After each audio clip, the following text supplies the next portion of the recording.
한때 세계 해양 패권을 쥐었던 미국 조선업의 현재 주소는 상선 점유율 0.1%, 인력 부진, 인프라 노후화, 예산 오남용으로 미국 조선업은 사실상 마비된 상태였습니다. 이 한계에 다다른 미국 조선업을 재건하겠다는 이른바 마스가 프로젝트. 그 중심에 한국 기업 한화의 필리조선소 인수가 있습니다. 50억 달러에 달하는 대규모 자본과 한국의 첨단 스마트 야드 시스템을 이식하는 작업이 한창입니다. 국내 언론이 주목하는 거대한 투자 수치와 성과의 그늘 뒤 과연 미국 국민들이 느끼는 진짜 속마음은 무엇일까요? 한국의 도움으로 무너진 산업 기반을 살려낼 실질적 대안이라는 현실론부터 자국 안보와 핵심 주권을 외세에 의존해야 한다는 뼈아픈 자조까지 뉴스에서는 다루지 않는 미국의 냉정하고 솔직한 민심을 있는 그대로 소개합니다. 미국 내 조선 산업의 발전이 절실합니다. 미국은 더 이상 외국 기업에만 함선 건조를 맡길 수 없습니다. 다가올 전쟁에 대비하기 위해 더 많은 군함과 화물선을 건조해야 합니다. 미국은 오랫동안 비교적 평화로운 시기를 보내면서 함선들이 노후화되어 교체가 시급합니다. 하지만 어떤 함선으로 교체해야 할까요? 현재 미국은 퇴역하는 함선을 자체적으로 대체할 능력이 없습니다. 함선 건조에는 오랜 시간이 걸리는데 미국은 그 점에서 크게 뒤처져 있습니다. 한국은 자국에 대한 군사적 지원을 미국에게서 받을 수 있어야 합니다. 산업 기반이 탄탄한 한국에 투자하는 것은 현명한 선택입니다. 한국은 필요한 함선을 생산할 수 있도록 조선 기술을 현대화하는 데 투자를 받아야 합니다. 저는 한국이 우리의 진정한 최대 동맹국이라고 항상 말해왔습니다. 안보상의 이유로 어느 나라도 미국 해군 함정을 만들 수 없지만 세계에서 가장 앞선 조선 기술을 보유한 한국은 강력한 군사 동맹국입니다. 필라델피아 토박이로서 조선소에서 일했던 저에게는 정말 반가운 소식입니다. 조선소가 바쁠 때는 필라델피아 남부 지역의 생명줄과도 같았죠. 숙련되고 안정적인 일자리와 좋은 임금만큼 도시에 활력을 불어넣는 것도 없을 겁니다. 이는 양국 모두에게 상호 이익이 될 수 있습니다. 한국은 고령화라는 인구 문제를 안고 있습니다. 한국인들이 한국이나 미국에서 선박을 건조하든 혹은 미국인들이 한국에서 선박을 건조하든 이러한 협력 관계는 앞으로 더욱 중요해질 것입니다. 저는 조지아주 서베너 인근 현대공장에서 발생한 사태 이후 한국이 미국 해운에 대한 투자를 얼마나 지속할 의향이 있는지 궁금합니다. 한국에 감사드립니다. 세계 양대양에 접해 있는 나라이면서 상선 및 조선업을 이렇게까지 쇠퇴시킨 건 정말 어처구니 없는 일입니다. 중요한 점 하나를 놓쳤네요. 중국 조선업계가 시장을 장악하고 있었음에도 불구하고 한국 조선업체들이 더 많은 이익을 낸 이유는 무엇일까요? 중국 조선업계는 정부의 막대한 보조금 덕분에 저렴한 화물선을 공급할 수 있었지만 한국 조선업체들은 LNG 운반선이나 기타 고가의 선박을 더 많이 건조했기 때문입니다. 그래서 수치상으로 큰 차이가 나지 않았던 거죠. 실제로 한국 조선업체들의 이익은 중국 조선업체 전체의 이익을 합친 것보다 더 많았습니다. 미국 군함 개양 및 건조 방식에 혁신적인 변화가 있기를 바랍니다.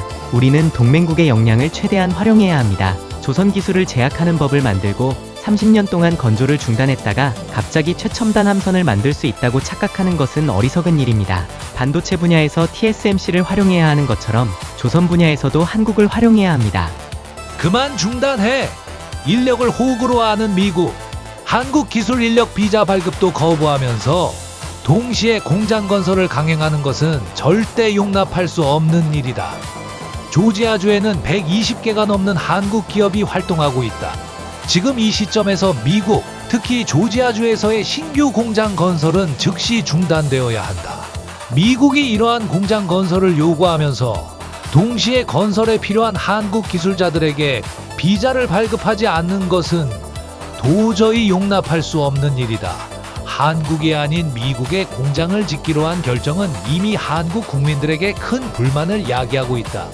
더욱 어처구니 없는 것은 이 건설을 감독하기 위해 파견된 한국 기술자들이 마치 수갑을 찬 범죄자처럼 구금되었다는 점이다. 세르베루스와 HD현대의 파트너십에서 간과되는 점은 필리핀 또한 이 파트너십의 혜택을 받는다는 것입니다. 세르베루스는 이미 필리핀 수비계 조선소를 운영하고 있는데 HD현대는 이 조선소를 인수하여 특히 필리핀 해군 함정의 정비 작업을 담당하게 될 것입니다.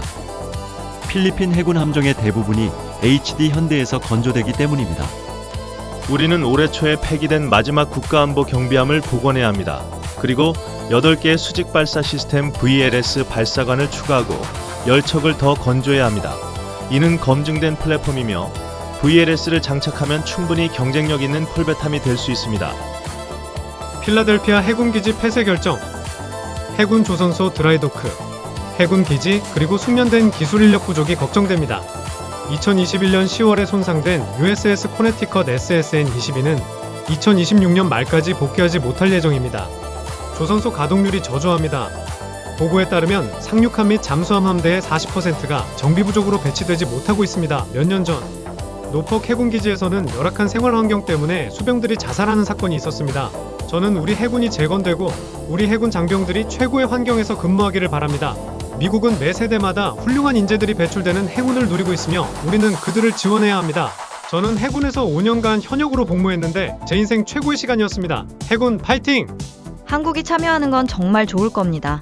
하지만 문제는 중국 공산당이 한국을 장악하려 한다는 점입니다. 한국엔 이미 친중 성향의 정치인, 학자, 언론인들이 많습니다. 중국이 필라델피아 조선소를 실질적으로 장악하는 것을 막을 수 있는 방법이 있을까요? 지금 미국 조선소를 살리고 다시 미국이 군함 건조의 주인공이 되려면 한국의 도움이 절대적으로 필요합니다.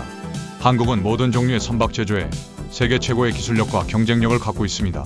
이것 때문에 중국도 한국을 이기지 못합니다.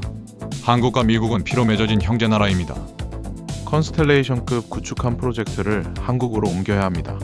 그렇지 않으면 제가 이 구축함이 실제로 항해하는 모습을 보기 전에 죽을지도 몰라요. 저는 30대 초반인데도 말이죠. 한국의 조선 방식은 기존 방식과 다를 것입니다. 마치 생선을 조각내는 것과 같습니다. 필라델피아 조선소 인근에 여러 개의 사전 조립 구역이 지정될 것입니다. 조립된 각 블록은 해상으로 조선소로 운송되어 재조립됩니다. 모든 내부 구조물은 사전 조립 과정에서 한 번에 제작됩니다. 이지스 구축함도 이와 유사한 방식을 채택하여 건조 시간을 획기적으로 단축할 것입니다. 하지만 미국에서 배를 건조한다는 이론에는 딱 한 가지 문제가 있습니다. 바로 필요한 강철을 생산할 재련 시설이 없다는 것입니다. 한국의 미국 조선소 투자 확대는 존스법에 어떤 영향을 미칠까요? 한국이 미국 노조를 만날 때까지 기다려보세요. 제2차 세계대전 중에는 LST가 미시시피 오하이오 미주리강이나 오데오에 위치한 조선소에서 건조되었습니다. 이로 인해 연안조선소는 더 큰 해군 함선을 건조하는 데 활용될 수 있었습니다. 어쩌면 일부 소형 상선은 담수조선소에서 건조될 수도 있었을 것입니다. 한국이나 대만이나 일본의 최첨단 산업들, 반도체 배터리 액정 패널 수소전지, 전기차 바이오 등의 회사를 미국으로 영입해야 합니다. 안 그러면 머지않아 미국은 멕시코가 될 것입니다. 과감한 혜택을 주어 미국 회사로 만들어야 합니다. 단순히 공장만 세우는 게 아니라 회사 자체를 미국 소유로 만들어야 미래가 있습니다. 중국산 장비 사용의 위험성 중 하나는 장비 내부에 몰래 카메라가 숨겨진 사례가 여러 차례 적발되었다는 점입니다. 크레인 꼭대기에 설치된 카메라를 통해 내부를 관찰하고 아이디어를 훔치는 행위가 발견되기도 했습니다. 미국 정부는 정부 시설 및 정부 관련 업무가 수행되는 모든 장소에서 중국산 장비 사용을 금지해야 합니다. 이 소식을 듣게 되어 기쁩니다. 하지만 한편으로는 슬프기도 합니다. 미국의 조선업은 어떻게 된 걸까요? 왜 한국이 나서서 부활시켜야 하는 걸까요? 미국의 위대한 조선 지도자들은 어디에 있는 걸까요?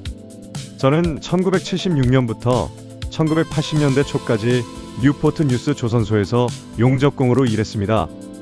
당시에는 훌륭한 조선훈련 프로그램과 견습생 학교가 있었죠. 건조 중인 항공모함 작업 외에도 LNG 운반선 몇 척 작업에도 참여했습니다. 지금은 상황이 많이 달라졌네요. 이번 일이 반등의 신호이길 바랍니다. 조선 능력 향상에 기여해 주신 한국과 모든 관계자 여러분께 감사드립니다. 한화는 미국 내 근로자, 즉 용접공들을 훈련시키고 있습니다. 다른 곳에서 외국인 근로자를 데려오는 것이 아닙니다. 저는 제조업 분야에서 30년 가까이 일해왔는데 제 생애 처음으로 이러한 일자리들이 국내로 돌아오는 것을 보게 되어 매우 기쁩니다. 저희가 생산하는 제품에 메이드 인 USA라고 적혀 있는 것이 자랑스럽습니다. 그리고 저와 같은 생각을 가진 모든 동료 노동자들도 무언가를 만들고 있다는 사실에 자부심을 느낄 뿐 아니라 앞으로 생겨날 일자리 기회에 대해서도 똑같이 기대하고 있을 거라고 확신합니다. 한국이 자국 조선 산업을 우선시하는 것은 사실이지만 한국은 동맹국을 외면하는 전례가 없습니다. 만약 한국이 향후 미국 조선 산업을 소홀히 할 것이라는 우려가 있다면 한국이 과거 다른 동맹국에 대해 이와 같은 태도를 보인 적이 있다는 증거를 제시할 책임은 당신에게 있습니다. 한화그룹 자회사인 한화해양은 2024년 12월 필라델피아 조선소 필리 심야드 인코퍼레이티드의 지분 100%를 1억 달러에 인수했습니다. 그리고 현재 50억 달러를 투자하여 조선소의 잠재력을 최대한 끌어올리고 있습니다. 그런데 왜 미국의 억만장자들은 그저 돈을 더 모으는 데만 만족하는 반면 외국 기업이 미국 조선소를 다시 위대하게 만들겠다는 투자에 나서는 걸까요? 게다가 그들은 미국인들에게 일자리를 제공한다고 합니다. 이 점을 기억해 두세요. 미국의 억만장자와 기업들은 미국 정부로부터 세금 감면 혜택을 받는 반면 우리는 외국 기업의 투자와 노동력에 의존하고 있는 것입니다. 미국 조선 산업의 현실. 중국의 해군력 확장에 직면하여 미국 조선 산업은 심각한 위기에 처해 있습니다. 건조 능력 부족은 물론 현재 운영 중인 함정의 정기 유지 보수조차 제대로 이루어지지 못하는 기본적인 기능에도 문제가 있습니다. 이 미국의 법적 문제, 존스법으로 인해 해군 함정뿐 아니라 민간 상선에도 제약이 따릅니다. 이 법은 미국 연안무역을 외국에서 건조된 선박으로만 제한하고 있습니다. 3. 한국이 미국 조선 산업에 50억 달러를 투자하는 이유. 한국 기업이 미국 조선소를 인수하여 존스법을 우회함으로써 민간 및 군용 함정 건조 및 수리 분야에서 심각하게 부족한 미국의 역량을 강화하기 위한 것입니다.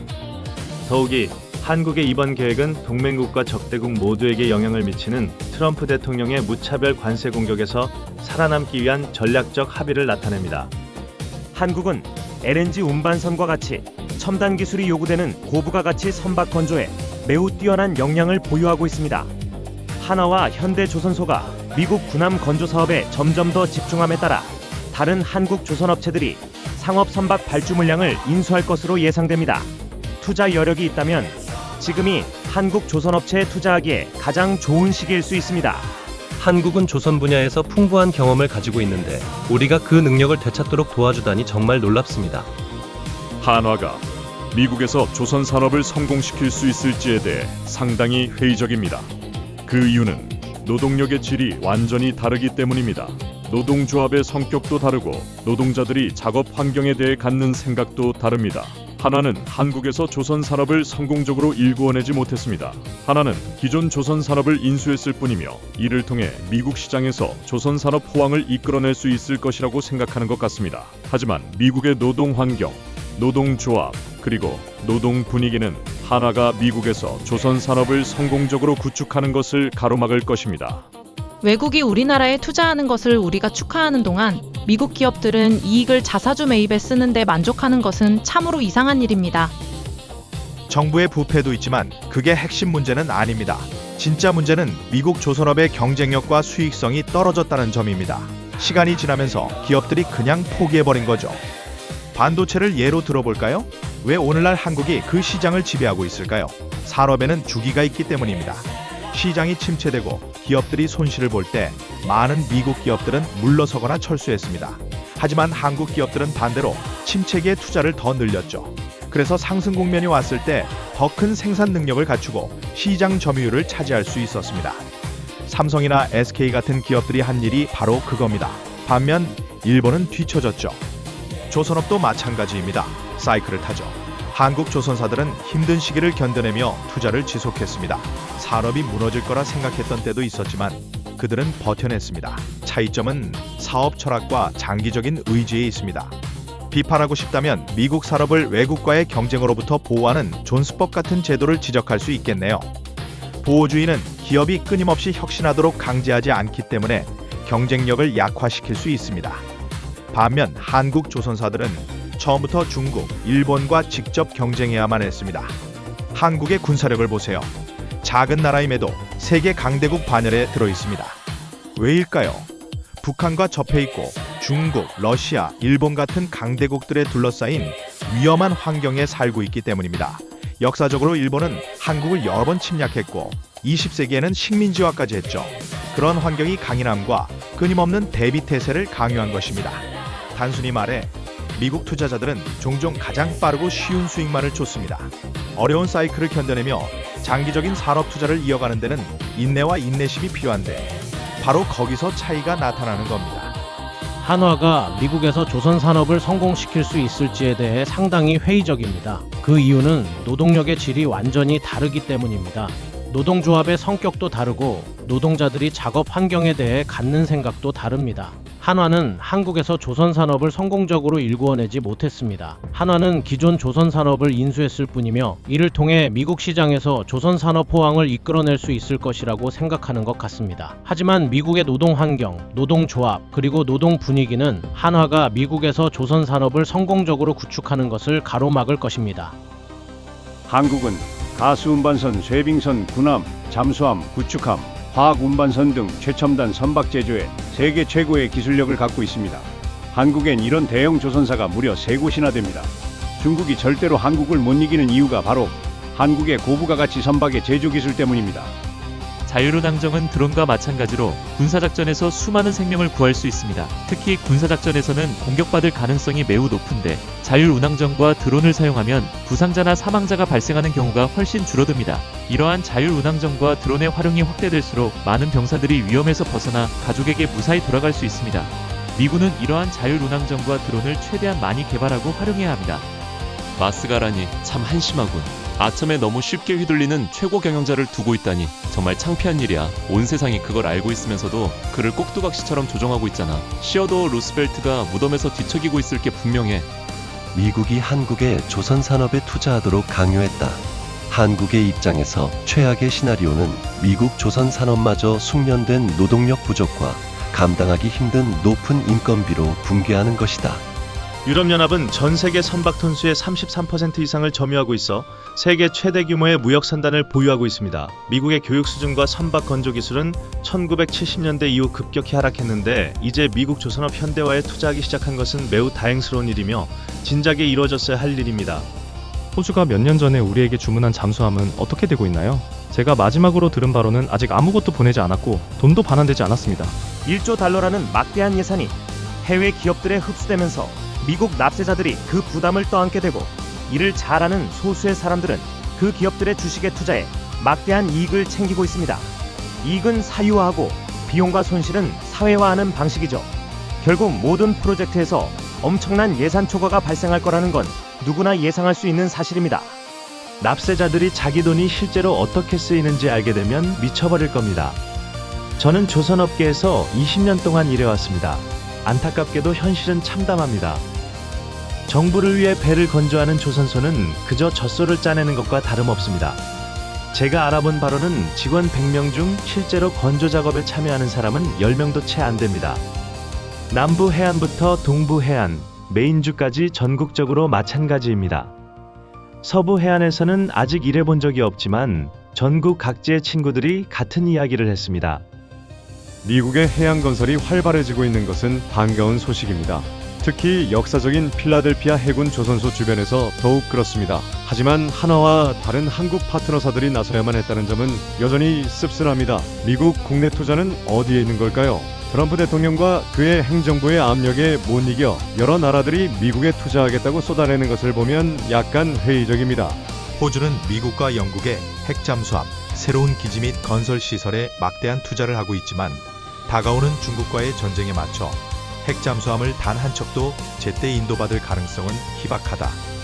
관세를 피하기 위한 수단일 뿐 경제적으로 타당한 투자가 아닙니다. 누가 이런 방식이 다른 나라와 사업하고 무역하는 좋은 방법이라고 생각하겠습니까? 미국의 경상수지 GDP 성장률이 2분기에 마이너스 3.9%까지 떨어졌습니다. 무역을 모두 고려한 수치인데 미국은 이 부문에서 최하위권인 터키를 겨우 넘어섰습니다. 경상수지 GDP 성장률 17%로 1위는 싱가포르입니다.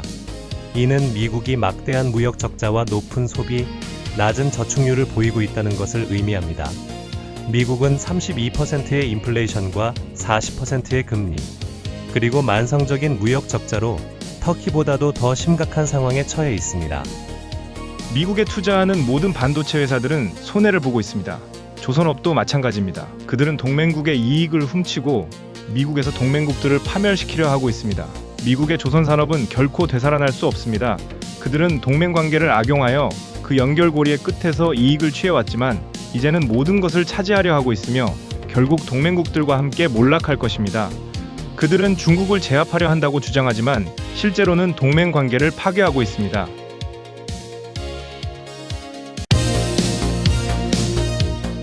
오늘 준비한 내용은 여기까지입니다. 미국 조선업 재건 현장에서 나온 현지 반응은 기대와 우려가 섞여 있었습니다. 현지인들의 다양한 반응에 대해 여러분은 어떻게 생각하시나요? 여러분의 소중한 의견을 기다립니다. 영상이 도움이 되셨다면 구독과 좋아요 부탁드립니다. 시청해주셔서 감사합니다.